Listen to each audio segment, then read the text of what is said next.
This subject, drafting and enforcing restraints in employment law, is going to be presented by two members of the floor who specialise in the area. The floor has a number of practice areas in which we're particularly strong. One of them is employment law, in which I practice. Other members of the floor who practice in that area include Kelly Edwards, Oshie Fagir, and Malcolm Scott, who has a very significant work health and safety practice. And of course, our two speakers, Dilan Mahendra and Lucy Saunders. Lucy's going to start talking about drafting restraints. Lucy is just coming to the end of her first year at the bar as a reader. And one of the things we like to do here at Greenway is get our readers in front of clients, solicitors, as part of our CPD program. Lucy might be only at the end of her first year, but she is someone who was an experienced advocate for years before she came to the bar, and has, perhaps as a result, hit the ground running, and has, as well as being a junior to a number of us, including myself, has been running a number of matters on her own, including full bench appeals in the Fair Work Commission, successfully, I might add. But can I start? I'll get Lucy to come up. Questions are probably best served at the end. So Lucy will speak for 20 minutes, then Dilan for 20 minutes, and then we'll throw it open to questions at the end. If there's something that you just can't wait till the end, then throw it out, and they'll deal with it on the run. But otherwise, we'll keep it to the end. Okay, Lucy, over to you. I am significantly shorter and significantly quieter than Ingmar, so bear with me. You may not have seen it when you came in. There is a paper that we've prepared. It's just on the desk over there. There's no need to leap up and grab it. I'm not going to read it aloud. What it covers in a lot of detail is a lot of the technical stuff underpinning what we're talking about today, which saves us taking you through it in exhaustive detail. In particular, I'm going to touch only sort of lightly on the general principles that underpin restraint of trade clauses. That's all set out in the paper. It'll be much better if you just read it rather than me talking at some length. What I'm really going to focus on is 4 areas that affect practically drafting these kind of clauses. Firstly, the work you need to do before you even start writing anything down, what you need to think about, what you need to identify to increase your chances that a restraint clause will be effective. Secondly, cascading clauses, ensuring those actually work rather than just being aspirationally sitting there. Thirdly, an increasing trend, clauses that state we agree this is reasonable, or we have definitely agreed to this, and their effectiveness or lack thereof. And finally, the question of survival of these clauses, not in the ordinary course, which is of course the point of them, but in situations where an employer has repudiated the contract and that's been accepted by the employee. Oh, excellent, that was the right button. This is the purpose of restraint of trade clauses contrasted with the problem, why they're difficult to enforce and why in every state except New South Wales they're presumptively void. The point of a restraint of trade clause is to protect your legitimate business interests as an employer. We always say legitimate business interests. There's no slide in this presentation that goes through the illegitimate business interests, but it's directed, there is some recognition that there's some merit in limiting what your employees, particularly your senior employees, can do once they leave you voluntarily or otherwise. The balancing factor against that is, firstly, there's a strong public interest against preventing employees, particularly wages employees or non-executive employees, from making a living with their trade. And secondly, against restricting freedom of trade and commerce generally. It's not necessarily great for business or the economy to have overly restrictive clauses preventing people from moving around business to business. It cuts both ways for employers as well. While you may be very keen on a restraint of trade clause being interpreted strictly when you're trying to stop someone from going to a competitor, it becomes more complicated when you yourself are trying to poach someone from your competitor who is much better than the person who's left. So there are swings and roundabouts. In New South Wales, they're prima facie void, sort of. New South Wales, the Restraint of Trade Act limits this. The approach that's really the approach is that they're valid unless you can demonstrate it's contrary to the public interest. The approach to take in New South Wales is you construct the clause, determine what it says, what does it actually restrain, and to what extent, and identify will the actual alleged breach, not in theory, infringe on these terms. And the key question, is the restraint in application to that actual breach unreasonable? Does it go further than what's strictly necessary to protect the identified business interest? If the answer to that is no, then it's valid unless a Section 4 subsection 3 order is made where you've made no attempt to make the clause reasonable, which we don't need to go into today. Everywhere else, you determine what the restraint says and then ask, is it on the facts of the relationship reasonable? They're obviously very different questions. It's worth bearing that distinction in mind when you're drafting clauses that apply across states, which is going to be increasingly common, both for individual employees at an executive level who move around, or if you're writing a boilerplate clause for a company that operates across Australia. Essentially, first task is identifying your legitimate business interest. There are three that are recognised. Confidential information. Not all information is confidential. Not all information that's private to a company or that it would like to keep confidential is necessarily confidential. The question of the employee's access to it and use is also relevant. That comes next. Customer connect, but the obvious examples for confidential information are, firstly, trade secrets, specific details of the product you manufacture, or on the other hand, client details, both their identity themselves, how to contact them to ask for work, and knowledge of the intricacies of their business needs, which would help with poaching. Finally, stable workforce. Of course, that doesn't mean a stable workforce in the sense that the restraint traps your high performers by disincentivising them leaving. That would be a terrible thing. Stable workforce in the sense that some employees, particularly senior employees, are more likely to be able to take staff with them. The classic example is a law firm partner leaving and taking his team with his or her team with him or her to a variety of different firms, regardless of the multiplicity of restraint clauses. The first thing to do, and this is often neglected in restraint clauses because of the preponderance of boilerplate clauses, is to consider the individual employee that you're talking about.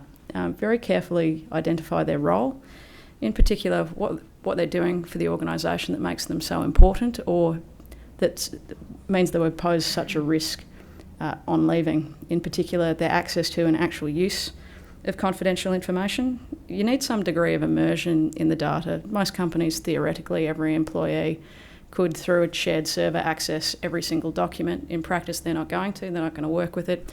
They're not going to either be able to, ideally, take it with them physically, but they're not going to carry it with them in their heads. In those circumstances, an absolute restraint is going to be less appropriate.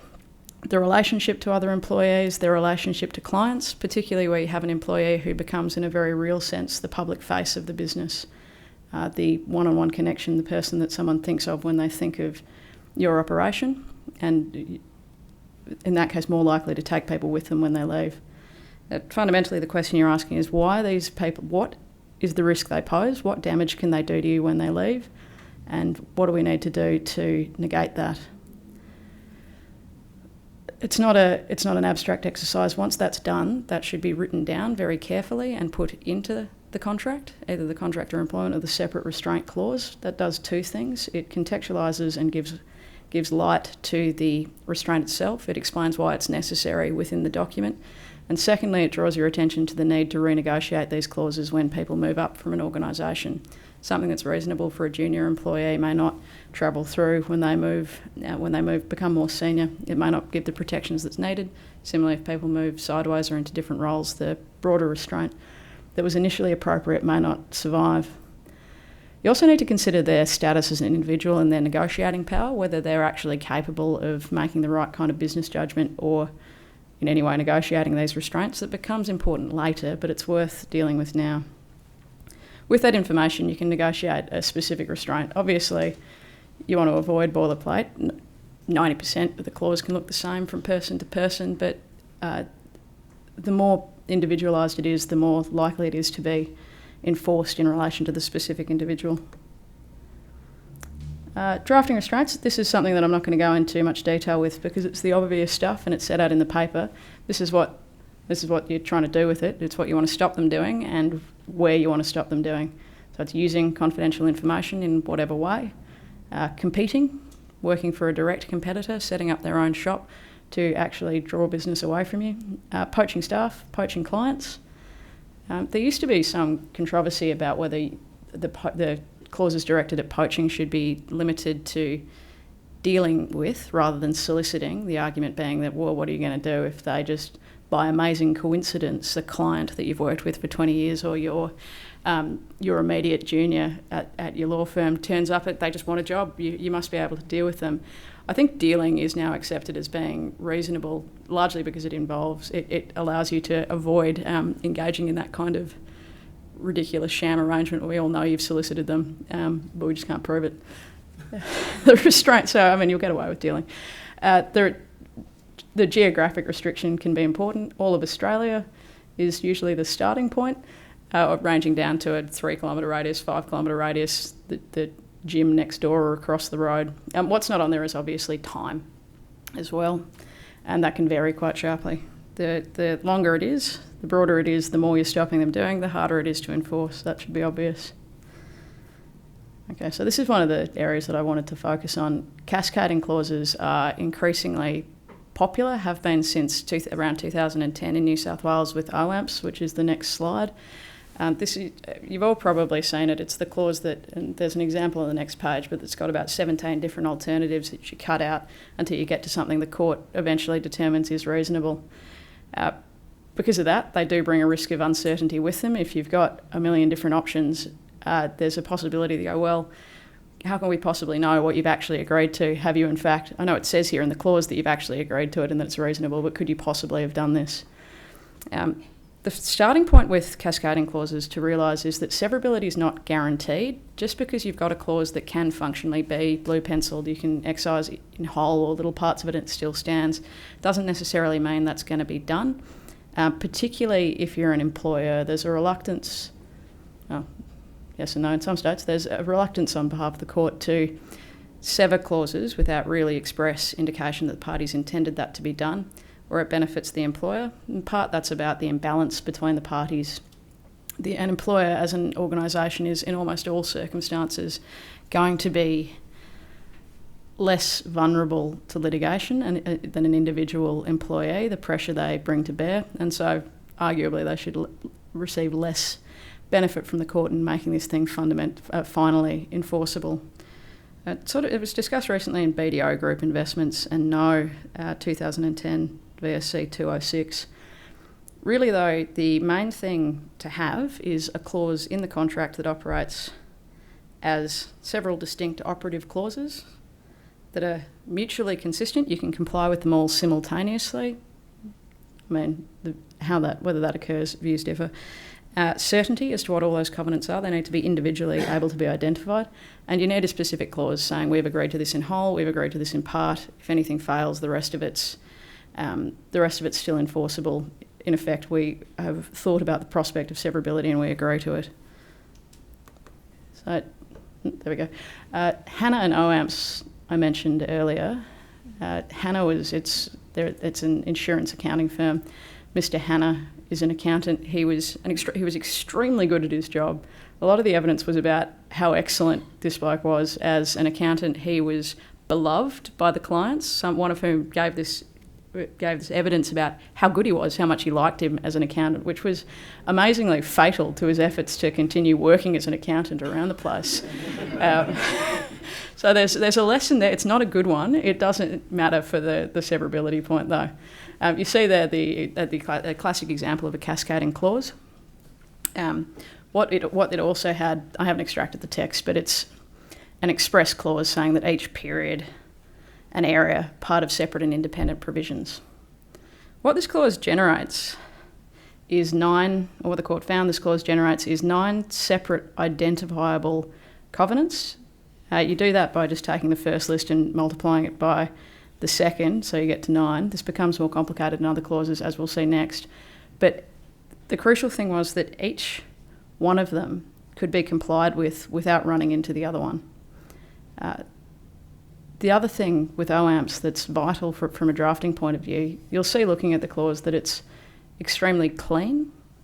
There's no conditioning words after any of the various options for enforceability. You often see text like 15 months, or if unreasonable, 12 months, or if unreasonable, that should say 13 months, sorry, or if unreasonable, 12 months. Those words are a very, very bad idea. What it indicates is the parties have to some extent left part of their agreement up to the court to determine. It weighs against, it's a textual indicator showing that they haven't in fact fully agreed to the full scope of the clause and each of its various forms it can take. So this was enforceable, 12 months in the metropolitan area of the capital city. He couldn't compete or use his information, which is interesting because 12 months is usually the starting point for let's try and have an enforceable restraint clause, and you drop down. So it's quite a significant restraint, and a lot of it turns on how precisely it was worded, resisting that temptation to add in extra clauses to show you know what you're doing. This is a contrary example. That's obviously completely illegible to you on the slide. That's on purpose. I imagine that's about as easy to read as it was in the original contract. So this is Bulk Frozen Foods and Excel. He's a sales manager for Bulk Frozen Foods, which is a bulk wholesaler of frozen foods. In 2014, Tasmanian Supreme Court. This has a whopping 8,190 individual covenants, which the court found were all individually agreed, which seems fundamentally unlikely, which I have the benefit of actually being able to read it. What he couldn't do ranged from selling frozen food, selling chilled food as an alternative, selling ambient food, meat, veg, it goes on, and then doing it in competition. Those, I have a difficulty with that being apparently certain, because, those are that's not cascading. Those are just naming different mad things.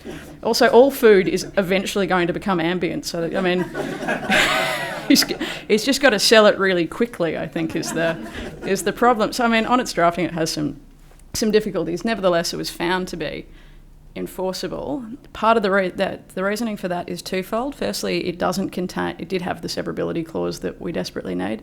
It doesn't have any of those conditioning words. It doesn't say ambient food or, if unreasonable, ambient food in competition, or within 50 kilometres of the Hobart post office. Secondly, it was relatively, despite being, extremely long and ridiculous, it was relatively limited. The court found that what they've broadly agreed is to him not wholesaling kind of in Tasmania or surrounds for a period of time, and they all fit within that. And we won't look too much at, maybe it's industry specific, the decision doesn't go into the detail, we won't look too much about how they could possibly interact, but because it's kind of the same thing, it works. How much weight you want to put on this, I've mostly put it in because it's kind of amusing, but that's the point is the number of covenants doesn't matter. So if you really want to have a go at narrowing your clause down as much as you can, this can be contrasted with clauses that deal with which have a really broad range, which go from you can't do anything in Australia for 12 years to you can't probably steal our confidential information within a 50-metre radius for a day. But that scope itself can render them uncertain because there's no way someone could have agreed to the full disaster, whereas there's some idea that they might have known what they were talking about. The third area that I wanted to... Sorry, some minor technical difficulties. A recent trend is you'll see terms either in a contract as a whole or specifically to the restraint clause where people say, well, we've got this as a restraint of trade clause. We agree that the restraint is reasonable in all its forms, also as severed, and that also adequate consideration has been given. They're a bit silly in the sense that if you're signing a contract or an agreement, you are by definition agreeing to the thing, a clause saying I agree, limited weight, but they can be in some settings effective, and this is where it's important to consider the actual status and negotiating power of the employee. Came up in the Seven Network and Warburton, where it was actually the deciding factor in finding that the restraint on this television executive was reasonable for quite a long period of time and quite an extensive range. Some unusual facts. The rationale is that it's an exercise of business judgment by both parties. Court's reluctant to interfere with that. It should be given significant weight. In that matter, Mr. Warburton had been specifically made aware of the clause. They'd sat down with him and gone, here's your contract, we want you to read this specifically. They then sat him down again and gave a PowerPoint presentation on the specific restraint clause. They then gave him some written advice on the restraint clause, like, we are very serious about this, mate. This is how it is going to work. He went away, got some legal advice on the clause, said, yes, this is a restraint clause, this is what it does. And he's a television executive, not a school leaver starting a call centre who's been asked to sign the same clause. He understood the commercial context. So all of that, he then went away and breached it. In that context, maybe not surprising that it was found to be enforceable. But it does mean those clauses can have some value when you're drafting if you are talking about high-level employees. Also draws attention to the need to actually explain these to people and work through them. It does increase the risk that they'll complain about it and ask for a more limited restraint rather than just skimming over it. But if you do take that effort, it really can assist in enforcing these. Finally, survival. Well, obviously they generally survive. That's the point. It's not much good if they die, if they cease to have any effect on termination, given they have only really got operation after termination.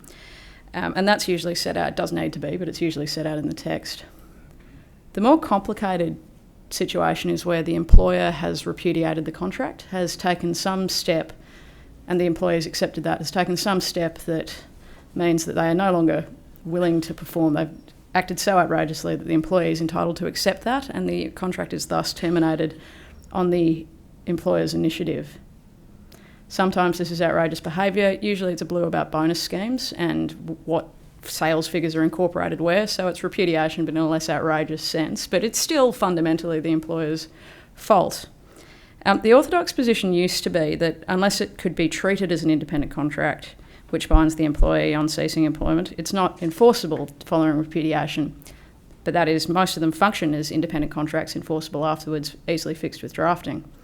It came up in a Victorian case last year, Crowhowarth and Loon, which is an excellent name, really, for litigation, which had a clause that said this clause survives the termination of the employment in all circumstances and for any reason. It wasn't fully argued. The argument only really came up on appeal, on the hearing of appeal, and there was some objection to this extremely new argument being agitated in full, but it was considered by the court. And the way it was resolved was, no, it's still not going to assist in repudiation. It's still not going to survive repudiation because it should just be interpreted as saying every circumstance except the employer's repudiation. I mean, there's some logic to this. You can kind of see the merit in a situation where, the lack of merit, I should say, in a situation where an employer who has treated his employee so poorly that they have been essentially forced to leave is nevertheless able to stop them working for anyone else. It's maybe less compelling for, say, confidential information when we are talking about maybe less dramatic repudiatory breach.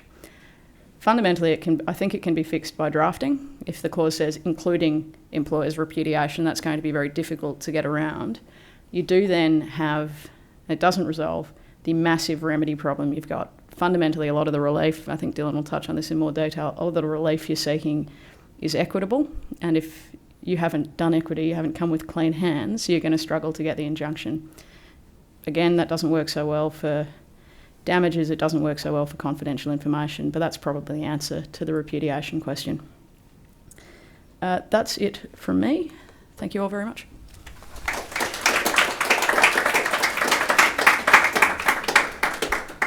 Thanks, Lucy. She mentioned that the paper is available for those who are here and for those who are watching this online, either now or in the future, and for colleagues of yours who aren't here who'd like to see the paper, it will be available through the same page that you can watch the CPD online. Now, our next speaker, I'm very pleased, is here. He came to see me yesterday morning and said, is it okay if I'm on standby to do the presentation? It had occurred to him, apparently, as a result of prompting from his wife, that his wife is 38 weeks pregnant and may, as a result, require his attendance today. Turns out, thankfully, that he is here. And I say thankfully because what we're dealing with next is enforcing restraints, but in particular, the practical issues of enforcing restraints.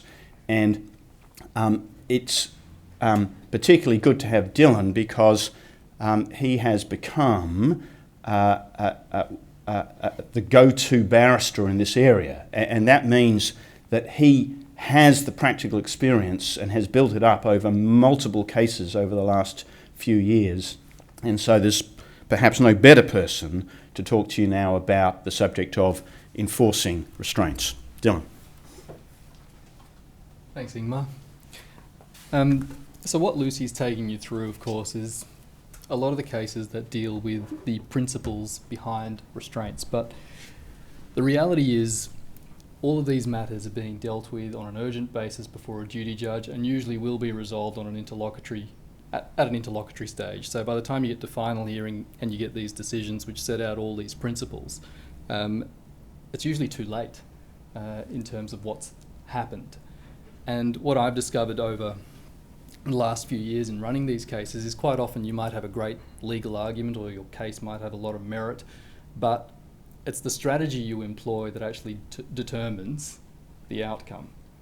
And you have to change your strategy depending on what judge is actually hearing the matter, which is something that I'll try to talk about in terms of what can happen, what should happen and what can happen at the various stages of litigation. So what I thought I would do is just talk you through what you as solicitors should be thinking about when a restraint matter comes across your desk. And the first thing your client's going to want to know is how much is it actually going to cost? Because that's going to determine what strategy they take. And quite often that's going to be dependent on what kind of breach it is. Is it a simple non-solicitation? Look, they've gone to a new employer and we know that they've been poaching our clients. Or have they taken confidential information with them? And if they have, do you need an expert report? Because that's going to add significantly to the cost.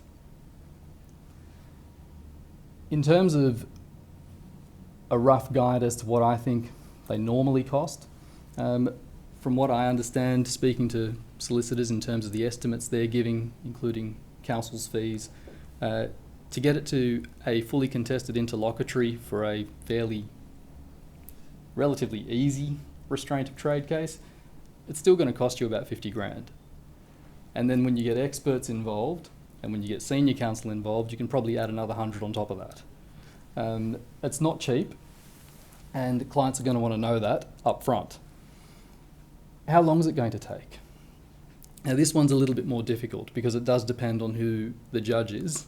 That's the duty judge for that particular week and what their approach to the case is going to be. In terms of getting to an interlocutory hearing, you can expect to get there within a week or two from when you commence, and I'll talk you through the process of that. Where it goes from there, as I said, is entirely dependent on who the duty judge actually is. Some judges will say, okay, well, let's get it on for a fully contested interlocutory hearing straight away. Others will say, look, can you just come to an arrangement in terms of some interim orders and we'll expedite the matter to final hearing, and you might be able to get a final hearing within 4 or 5 weeks. I had an experience before Justice Slattery last week, on Wednesday last week, where he said, look, I can give you a final hearing Wednesday next week. And I said, no, we're not ready. We had an affidavit that was only prepared on an interlocutory basis. Half of it was hearsay. So we couldn't really run a final hearing, and the key witnesses for me were all in the UK. So we just ran it as an interlocutory yesterday. And so once you go through that process, look, it's going to cost you possibly 50 to 150 grand to get to an interlocutory hearing. It could take a week, it could take 4 weeks, whatever. Does your client really want to commence proceedings? And if they say no, look, we just want to threaten them and hope it goes away, then you can do that by either a letter. What I've seen work sometimes, not all the time, is you send a draft summons and say, look, if you don't give us these undertakings, we're going to file. Sometimes that works, quite often it doesn't. In terms of what orders you can seek, well, again, of course, it depends on the breach, but one of the things that I often encourage clients and solicitors to think about is whether you want delivery up of electronic devices. More often than not, what we're seeing is a situation where employees have either emailed things to themselves or they've connected a USB device to their computer on the last day of work, which can be quite suspicious. And what the courts have been allowing plaintiffs to do is say, well, why don't we have orders setting out a regime whereby the defendant will deliver up their home computer, their mobile phone, whatever it is, to an expert. That expert will conduct an analysis and, guided by instructions, will determine whether or not there's been confidential information transferred from the employer's database onto a personal computer or mobile phone or whatever it might be. That can be very useful. It can also be very costly. And quite often what will happen, and Renee will know this from a case that we did late last year, there's a massive debate about what the regime should be, because everyone wants to protect their privacy, but at the same time try and keep costs down. So that's something that you need to weigh up. The case George's Apparel Proprietary Limited and Giardina was one where Justice McDougall granted orders where the defendant was required to deliver up electronic devices. There was only minor tinkering with the regime that then resulted in the defendant providing the solicitor's briefing me, the expert, with her computer, and we managed to uncover a whole heap of confidential information, and that resulted in the case settling very quickly thereafter. The other things you need to think about in terms of the orders you're seeking are production of documents. So before you even get to the duty judge, think about what documents you'd be after in terms of notices to produce or subpoenas. And in some situations, whether or not it's worthwhile getting an order where you can search the new employer's database if, for example, you've got evidence that the employee or former employee has emailed confidential information to the new employer. And that happened in Orion Engineering Services and Waters. Obviously, there would need to be, again, a pretty strict regime around that to ensure that the new employer's confidential information wasn't then leaked to the old employer. Think about whether simply asking for a restraint on the use of confidential information is enough. Often it isn't. Certainly when there's been confidential information taken by a former employee, most clients will come to you and say, no, look, he's taken the confidential information. He can give us an undertaking saying he's not going to do anything with it, but we don't trust that. Think about what orders you really need in that situation.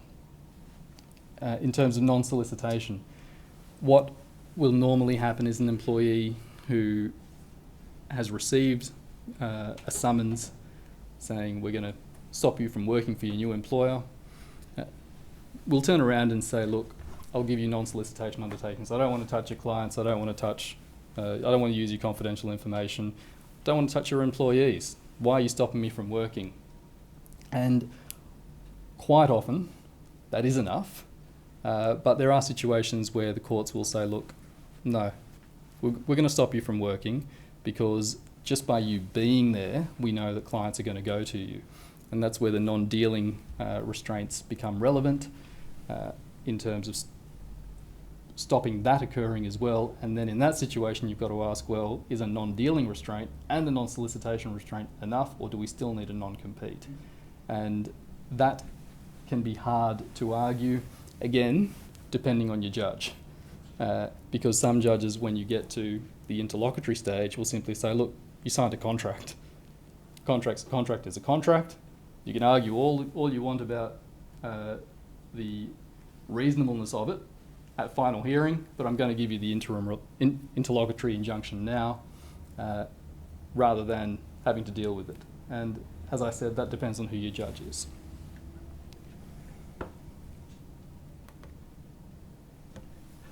So assuming your client wants to go ahead and you've worked out what kind of orders you want, what do? Well, you need to move quickly.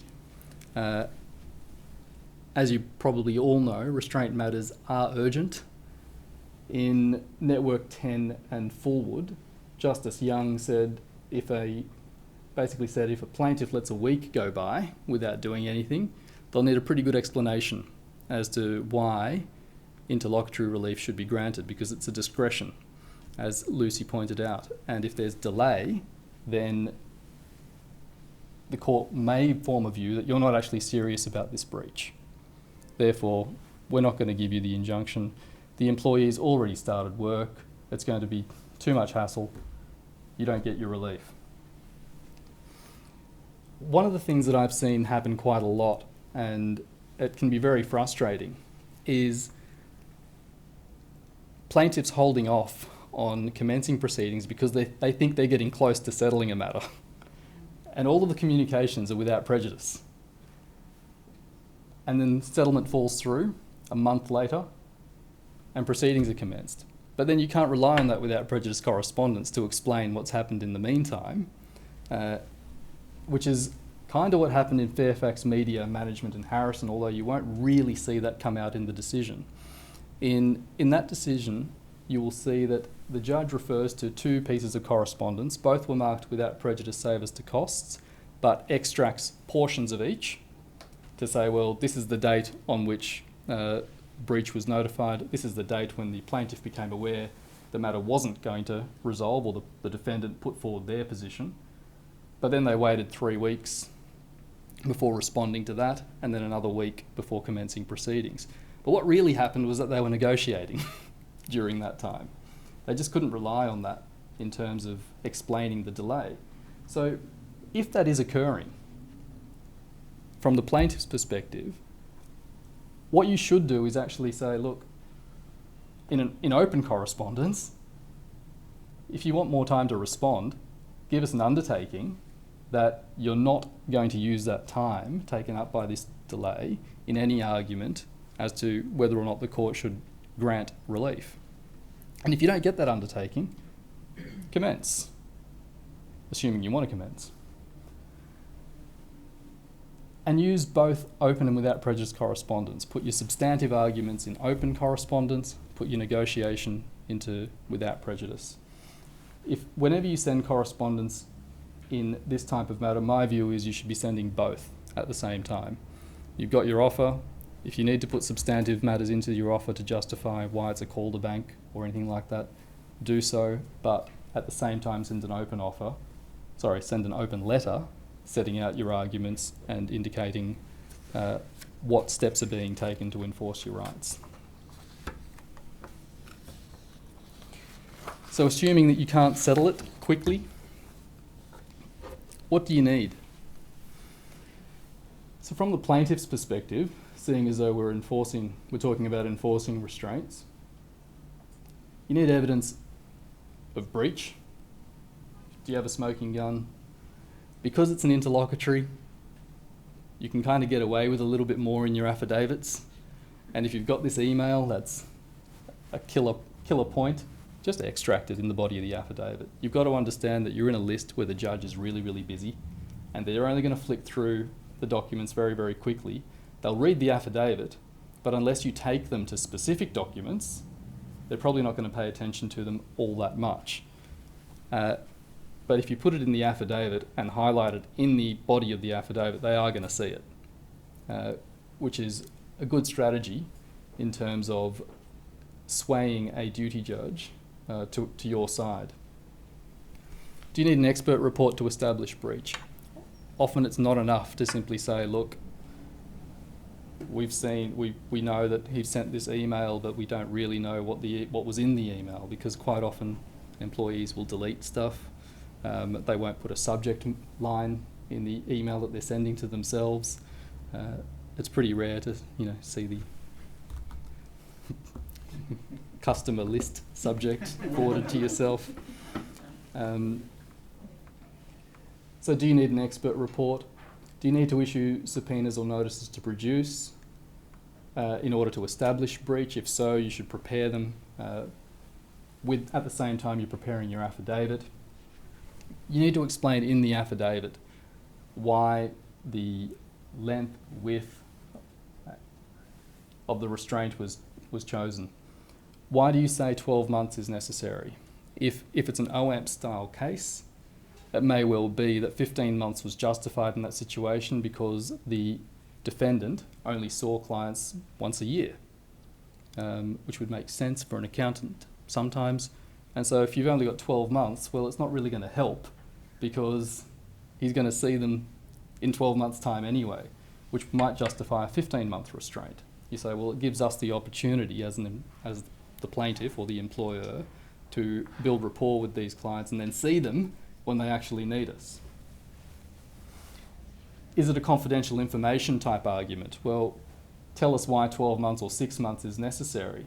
Is it because the confidential information relates to a business plan that you're looking at implementing over the next 12 months? And if so, put that in your affidavit. But be careful, because you don't want to be divulging confidential information in your affidavit to the court and let the defendant turn around and say, well, obviously it's not confidential. They put it in an affidavit in open court. And that's where you can actually do this, and we see it happen quite a lot. Have a confidential affidavit which requires the defendant's solicitors to sign undertaking saying, look, we get access to it, we can look at it, we're not going to show anyone, which is happening quite often. The weird thing at the moment that I'm seeing is that some judges will say, well, counsel should sign them as well. Other judges say, no, counsel should never sign that. It's for my part, I don't really care. I just want to get the documents, so I'll sign the undertaking and get the documents. Other barristers take a different view, like Ingmar.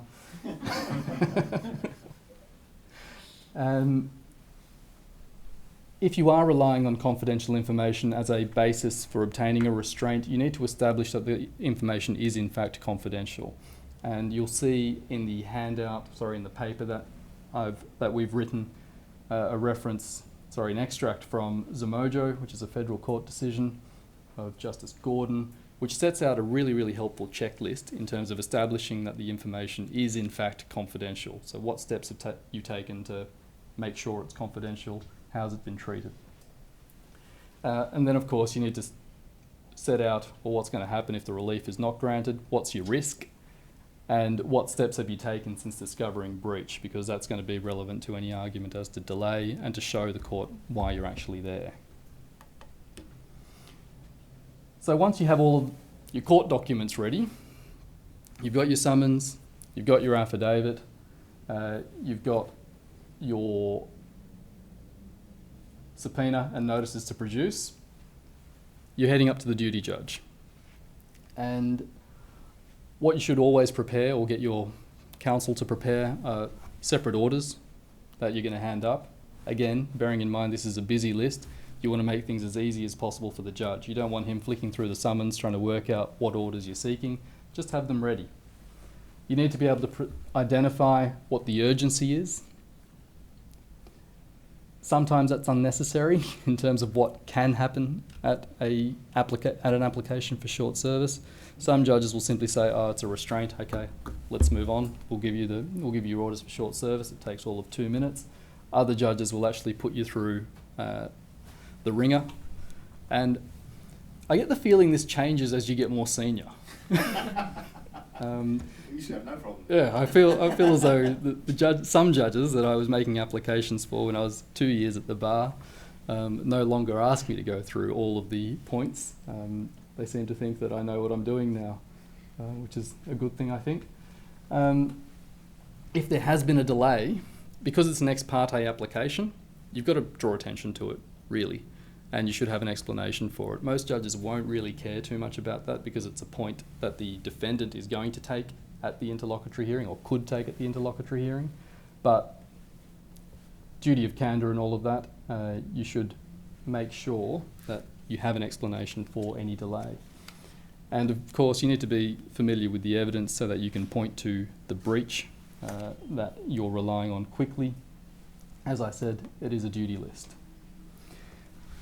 Flipping over to the defendant's side, in terms of strategy, I've got to say it's a lot easier to control strategy acting for defendants compared to plaintiffs. But in terms of the evidence that you need to prepare, think about whether you actually want to go into evidence. If you're acting for a defendant who you know is on a hiding to nothing, then one of the better strategies to engage in is to simply go to the interlocutory hearing. Don't waste your money, or don't waste your client's money, I should say, on preparing evidence. Simply say, look, we'll give undertakings for a week, let's go to an urgent mediation, and spend the money on mediation trying to resolve it, rather than engaging in a costly exercise which will probably prove pointless. Have a look at whether there's actually been a breach. What I'm seeing happen a lot more is we're getting these US companies who just say, we just want to go to court. Okay, I don't care how much it costs, we're going to court, and we can drill them into the ground because they're an employee with no money. So when you're acting for a defendant and you haven't actually done anything wrong, you weren't in a position of influence, you weren't in a position where you had access to confidential information, yeah, look, there's a technical breach in terms of you having gone to a competitor.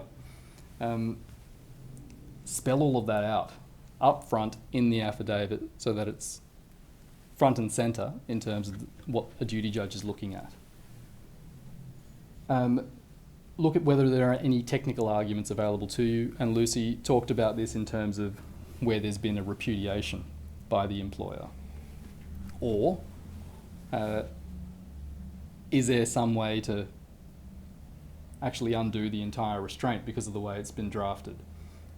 And that can happen for a whole variety of reasons, but quite often it's because people have copy-pasted clauses across from various contracts without actually thinking about how it all makes sense together, and the ultimate clause makes absolutely no sense at all, and you can just go, well, this doesn't make any sense.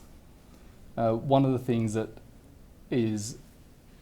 I find quite interesting is a decision in Aussie Home Loans and Ex-Inc Mortgages, which was followed by Justice Gazelle in a case called Keith Soames Real Estate, where basically the employer said, look, you're going to continue your employment after there'd been a break or a transfer on the same terms and conditions of employment that you previously had. And the employer thinks, well, I'm just referring to the previous contract of employment, and that's just those terms are going to continue forward. But both those decisions say, well, when you refer to terms and conditions of employment, you're not talking about post-employment restraints, because that's post-employment. And you would need something express in writing saying, well, the post-employment restraint actually applies. Now, there are various arguments you could run to say why those decisions are wrong, but at the moment that's what they say. So if you get a situation where an employer is relying on a previous contract and there's been a break in employment or a change of employer, and it simply says, well, your terms and conditions continue as previously, that's something that's available for you to run. It might be successful at the interlocutory hearing, depending on, as I said, who your judge is. Other judges will simply say, well, look, that's something you can run at final hearing, but there's an arguable case here, so let's just focus on the balance of convenience. And that's really where most of your attention should be in terms of the affidavit you're preparing for a defendant, balance of convenience.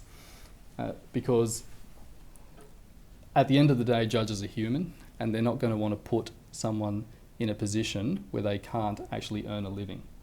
So depending, again, on who the duty judge is in any particular week, my view is focus on the balance of convenience as much as you can in the affidavit. Set out what your client's income is, what the expenses are, what their family obligations are, and also include any undertakings that your client is willing to provide in order to satisfy the employer that they are not at risk.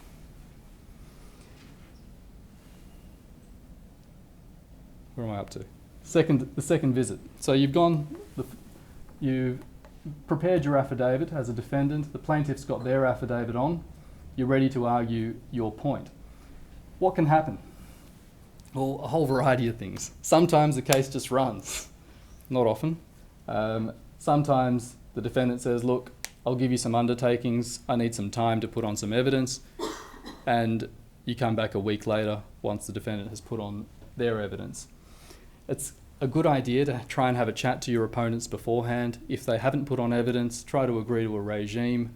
I had the unfortunate experience of not having agreed to a regime in a matter, and the first directions hearing, that is the second visit, ended up taking the entire day because one of the parties was really, really slow in responding to any proposal we put to them in terms of an interim arrangement. If there is an interim arrangement in place, usually the matter is stood over for the following week for hearing. Sometimes a defendant will actually be prepared to argue the case immediately, and you've just got to be prepared for that. It's actually a pretty clever strategy on a defendant's part if you can get your evidence prepared quickly to rock up with your affidavits in court and say, look, we're ready to roll. You can take a plaintiff by surprise, and sometimes it works. Other times you get a judge that says, look, arguable case, balance of convenience, I'm just going to grant the relief and expedite the matter. And what I was talking about before, are the parties prepared to negotiate? If you are prepared to negotiate, have some mediators on standby. If you can go to court and say, look, we're prepared to talk about this, let's stand it over for a few days. We've got this mediator, this mediator, this mediator on standby, they're ready to talk. Sometimes a judge will simply direct the parties to mediation and say, come back, and then we'll sort out what's going on after that. If the defendant's given undertakings and you're coming back for a third time, which is usually what happens, the matter usually proceeds by way of by way of submissions, I should say. In some cases, quite rarely, cross-examination will be permitted, so you've got to be prepared for that as well and prepare your clients for that. And often the judge will just tell both sides to go outside, agree on a regime where we can expedite the matter, we'll put it in the expedition list, and that will allow the matter to go to final hearing. Equally as often, a judge will simply hear and determine the interlocutory matter, which more often than not then results in the matter being resolved entirely or causes the parties to settle pretty quickly. It seems to be a regular occurrence in the Supreme Court where matters are simply expedited, and I think there's a hidden strategy there that the reality is most of these cases settle, and the more pressure you can put on parties to settle by expediting the case and forcing them to go to final hearing, the better. My view is if you can settle a restraint case, then do so. We all know how risky litigation is. My view is that restraints are even riskier, mainly because you never know what's going to happen in the duty list. As I said before, it is a fast-paced list. You get different judges each week, and you might think, well, having filed proceedings on one particular week as a plaintiff, you've got a great draw for a judge who's going to enforce this restraint, and then you turn up the following week and it's someone else who's not going to enforce the restraint. It's a risky proposition. And you need to bear in mind that pursuing matters on principle, which is what a lot of these US companies are doing, can lead to pretty bad adverse cost orders. Actual Parts, I don't think Actual Parts were a US company, but it's a good decision to read in terms of pursuing a matter simply for nominal damages. In that case, Copy had sent documents to his home email address or to his home computer. He said, look, I had a reason for it. I haven't divulged it to anyone. There was a technical breach of his employment contract because he had sent confidential information to himself, and the argument or the reason why the matter was pursued really was only about costs. Actual Part said, well, there's still been a technical breach here, we're entitled to nominal damages, and we're entitled to our costs.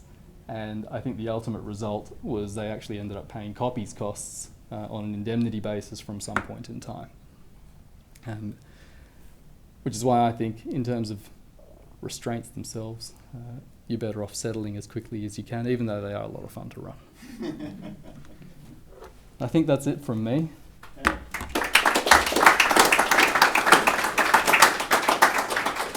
Well, two excellent presentations. Now, Danica, have we got the microphones up? Okay, that's just not for the benefit of people here, but for people who are listening in, they can now hear your questions. We've got a bit of time before we retire for a drink, and you've got two people who know a lot about this subject, so no doubt there's some questions. One thing that you've noticed Dylan's been very careful not to do is identify which judges take which approach, and I rather suspect he's not going to do that on a live streamed presentation. So if that was your question, perhaps that's not the one you're going to ask. But what other questions do we have? I actually had a question. I've only used the New South Wales state court system in terms of restraints, but obviously they're a federal court usage. So I wonder if you could speak to that, because I don't have experience in that kind of litigation. Come here, Dylan, so people can see you. Thank you. Well, this comes back down to strategy. Yeah. I will, if I'm acting for a plaintiff, I'll go to the federal court if I think the duty judge in the Supreme Court isn't going to give me the relief that I'm seeking, to put it bluntly. Forum shop. Probably shouldn't say that on a live stream show. But I think that's the practical reality of it. Often what I'll do is I'll look for recent decisions and think, well, in this particular case, which has similar facts, that judge granted these orders and he's currently the duty judge. Well, that's pretty persuasive. Most judges will try to follow their own decisions. You need to find some sort of federal angle? You do, which isn't difficult with employees, because you've got the Corporations Act and the obligations of employees as well as officers. There is an argument that should only be limited to senior employees, but I don't think the Act actually says that. And in any event, because these things happen so quick, the judge isn't going to deal with a jurisdictional argument at an interlocutory level. What you're really doing is getting it in there to get interlocutory orders and then either settle or run it to final hearing, and that issue can be dealt with later, which never really happens.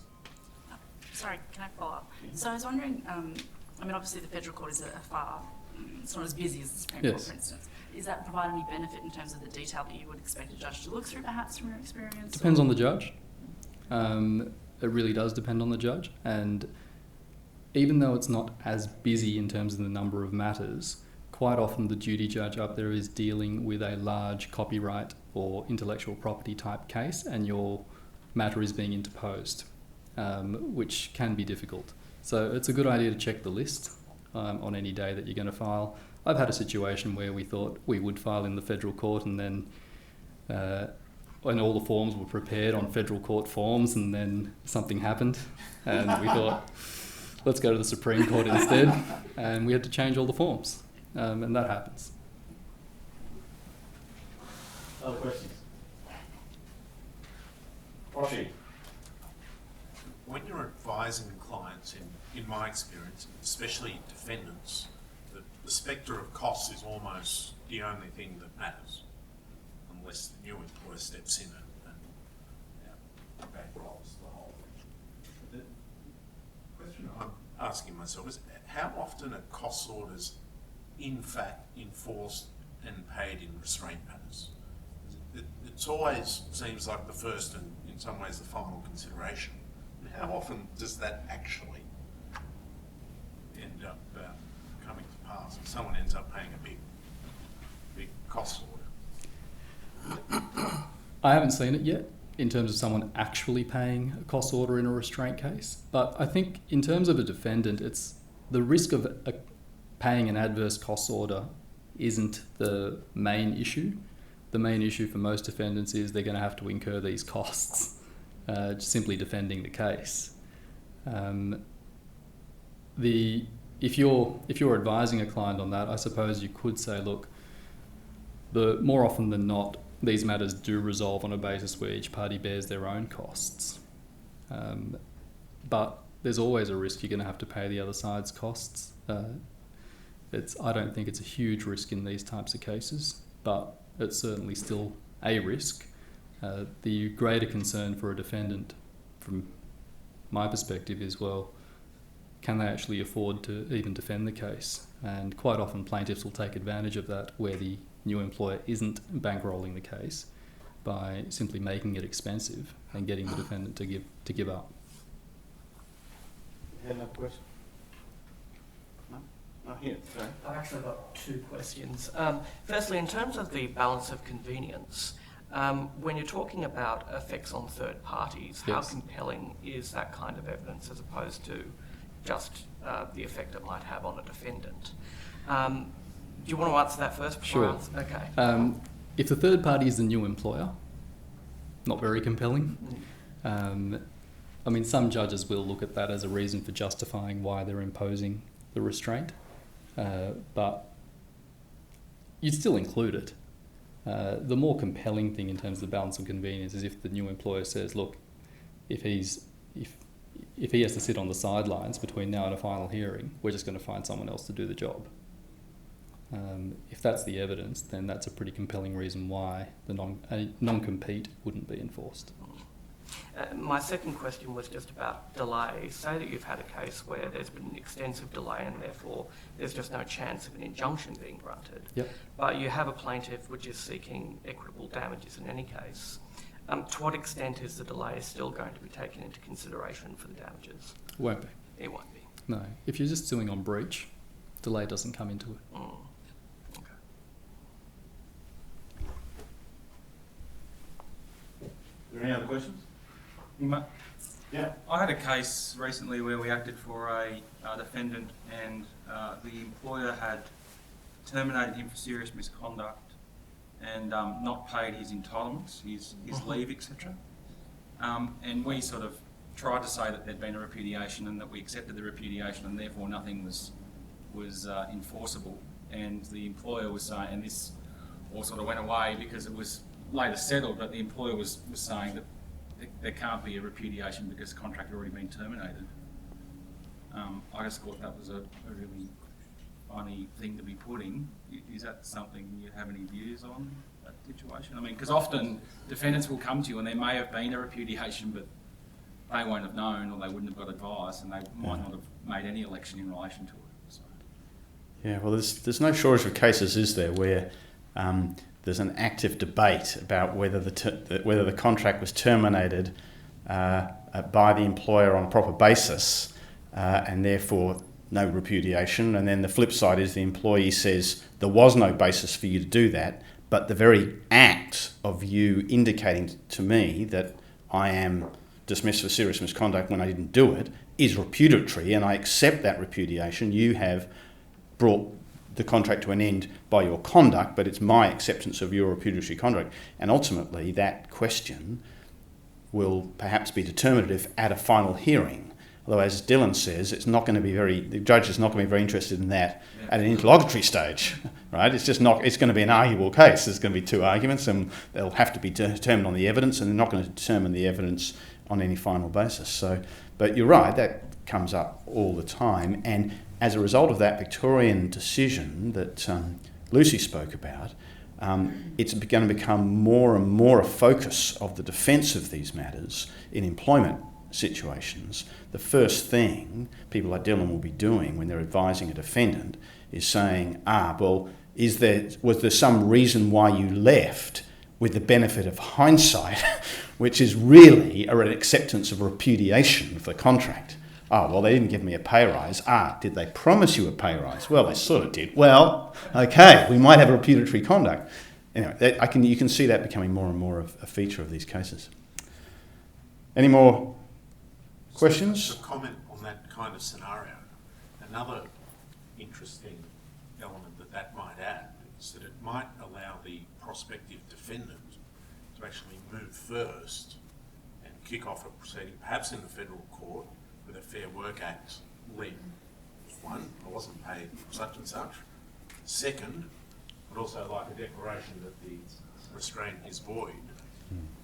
Have a case that's kicked off in a non-cost jurisdiction that doesn't stop the prospective plaintiff from making an application in the case and trying to get the injunction, but the whole thing's going to be cost-free, and that might fundamentally reshape the dynamic, although perhaps not given what Dilan said about